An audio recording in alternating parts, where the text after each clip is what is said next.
choose your battlefield.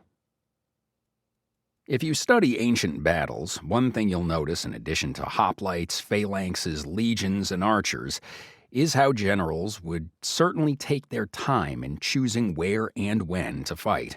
Whether it was the weather, the landscape, the time of day, or the position of their enemy, ancient generals would take great care to choose their battlefield wisely, because it was often the single most important determinant as to whether they would win or die. And just as a general was committed to a battlefield once he gave the order to attack, so too are you once you sign the marriage license. The question for Christian men is simple. Do you want to fight here? Do you want to do battle here? Is the U.S. or Western society the best place for you to engage in the battle to find your wife? Or are there other battlefields that give you much better odds at finding a quality woman and avoiding a miserable, sexless, divorce-prone life?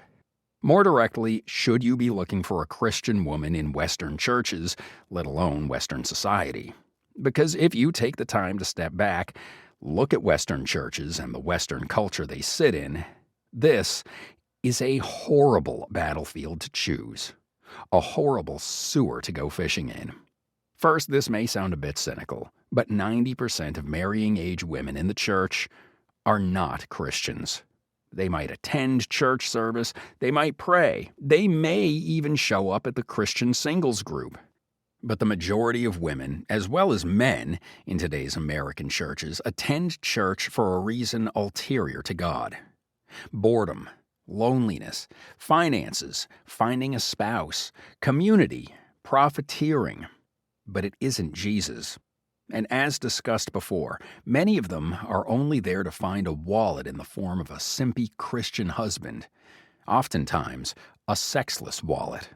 Second, this ironically means church is actually a very bad place for Christian men to find Christian wives because of a selection bias.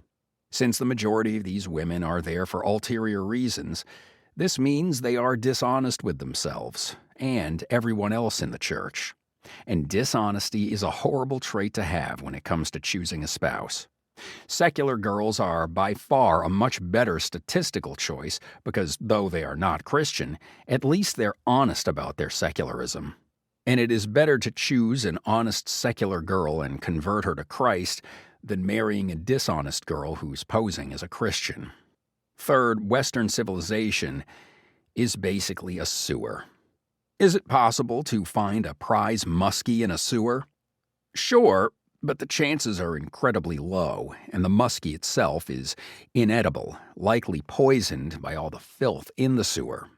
So you can have a legitimately Christian woman, but outside of the church, she is so mired in so much feminism, socialism, woke ideology, girl bossery, consumerism, materialism, careerism, popularity, self-pity, victimhood ideology, jealousy, contempt, hatred, and otherwise degenerate TikTok toxic culture, she has no ability to be a wife.